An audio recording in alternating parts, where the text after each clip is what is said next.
നിലമ്പൂർ ഉപതെരഞ്ഞെടുപ്പിന്റെ ചിത്രങ്ങളൊക്കെ വ്യക്തമായി. ത്രികോണ മത്സരത്തിന് കൊമ്പ് കോർക്കാൻ കാത്തിരുന്ന 3 മുന്നണികൾക്ക് മുന്നിൽ ഉപതെരഞ്ഞെടുപ്പിന് കാരണഭൂതനായ അൻവർ തൃണമൂൽ കോൺഗ്രസിന്റെ പിന്തുണയോടെ സ്വതന്ത്ര സ്ഥാനാർത്ഥിയായി മത്സരത്തിനിറങ്ങിയതോടെ ചതുഷ്കോൺ മത്സരത്തിന് കളം തെളിഞ്ഞു കഴിഞ്ഞു നിലമ്പൂർ. 4 പ്രധാന സ്ഥാനാർത്ഥികൾ മാറ്റുരയ്ക്കുമ്പോൾ നിലമ്പൂരിൽ ഉപതെരഞ്ഞെടുപ്പിൽ സംഭവിക്കാൻ പോകുന്ന ഏറ്റവും പുതിയ വിശകലനമാണ് ഗ്രൗണ്ട് സീറോ നടത്തുന്നത്.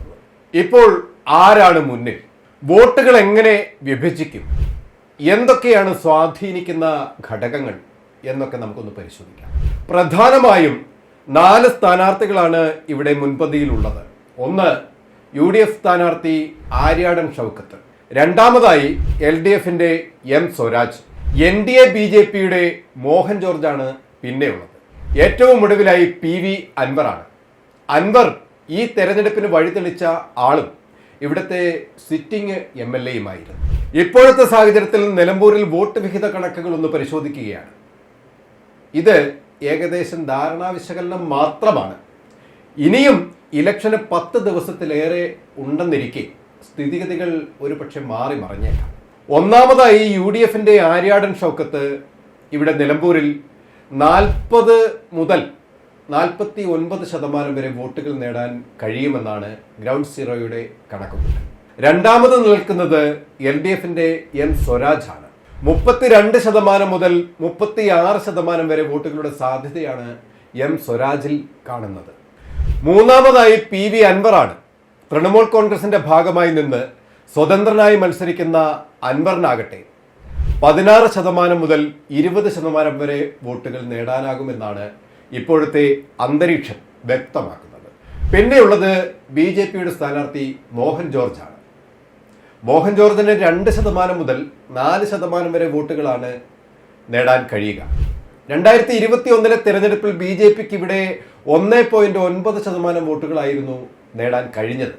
ഗ്രൗണ്ട് സീറോയുടെ നിലമ്പൂരിലെ പ്രധാന നിരീക്ഷണങ്ങൾ പറയുന്നത് PV അൻവറിന്റെ സ്ഥാനാർത്ഥിത്വം UDFന്റെയും LDFന്റെയും വോട്ടുകൾ വിഭജിക്കപ്പെടുമെങ്കിലും UDF നേരത്തെ തന്നെ തുടങ്ങിയ ഇലക്ഷൻ പ്രചരണങ്ങളും ആര്യാടൻ പാരമ്പര്യവും UDFന് അനുകൂലമായി മാറിക്കഴിഞ്ഞു എന്നുള്ളതാണ്.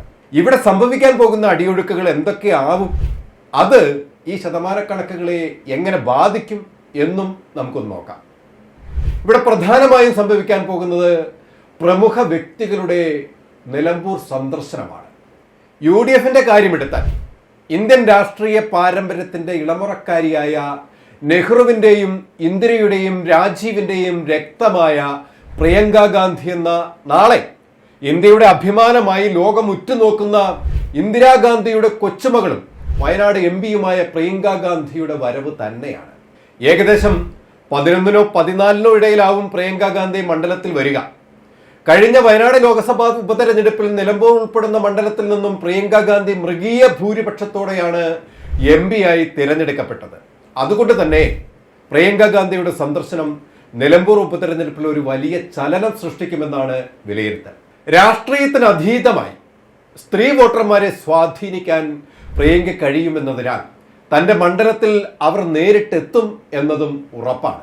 സാമൂഹ്യ നീതി, സ്ത്രീ സുരക്ഷ, കുടുംബക്ഷേമം തുടങ്ങിയ വിഷയങ്ങളിൽ പ്രിയങ്ക ഗാന്ധി എടുത്ത നിലപാടുകൾ രാജ്യമൊട്ടാകെ അവർക്ക് വൻ രീതിയിലുള്ള പിന്തുണ ലഭിച്ചിട്ടുണ്ട്.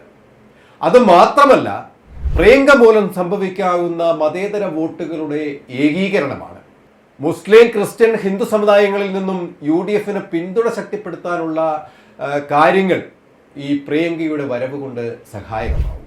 മാത്രമല്ല, പ്രാദേശിക പ്രശ്നങ്ങളിൽ പ്രിയങ്ക എടുക്കുന്ന നിലപാടുകൾ, പ്രത്യേകിച്ച് മാനന്തവാടി, ബത്തേരി, നിലമ്പൂർ പോലുള്ള മേഖലകളിലെ പ്രശ്നങ്ങൾ മുൻഗണനയോടെ കാണുന്നു എന്നതും ഇവിടങ്ങളിലെ ജനത്തോട് ഒരു വൈകാരിക ഭാവത്തോടെ ഇടപെടുന്നു എന്നുള്ളതും വോട്ടർമാരെ സ്വാധീനിക്കുന്ന കാര്യമാണ്. കൂടെ തന്നെ രാഹുൽ ഗാന്ധിയും വന്നാൽ ഇവിടുത്തെ സ്ഥിതിഗതികൾ അമ്പേ മാറി മറിയും എന്നതിൽ ഒരു തർക്കവുമില്ല.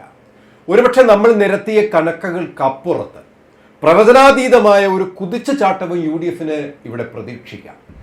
LDFനെ സംബന്ധിച്ചിടത്തോളം പിണറായി വിജയന്റെ സന്ദർശനവും ജോൺ ബ്രിട്ടാസിനെ പോലുള്ള ദൃശ്യമാധ്യമ മുഖവും മറ്റ് ഘടകകക്ഷികളുടെ പ്രമുഖ നേതാക്കളുടെ സന്ദർശനവും ഒക്കെ പ്രാധാന്യമർഹിക്കുന്നതാണെങ്കിലും കേരളത്തിൽ രൂക്ഷമായി നിൽക്കുന്ന ഭരണവിരുദ്ധ വികാരം, ഇപ്പോൾ ഭരണം കൈയാളുന്ന LDF സർക്കാരിനെ നയിക്കുന്ന പിണറായി വിജയന്റെ വർഗീയ പരാമർശവും അഴിമതിയും ധൂർത്തും സാധാരണ ജനത്തിന് ദ്രോഹപരമായ ഭരണ നടപടികളും മുന്നിട്ട് നിൽക്കുന്നതിനാൽ വലിയ രീതിയിലുള്ള ചലനങ്ങളൊന്നും നിലമ്പൂരിൽ സൃഷ്ടിക്കാൻ അവർക്ക് കഴിയില്ല എന്നതാണ് യാഥാർത്ഥ്യം.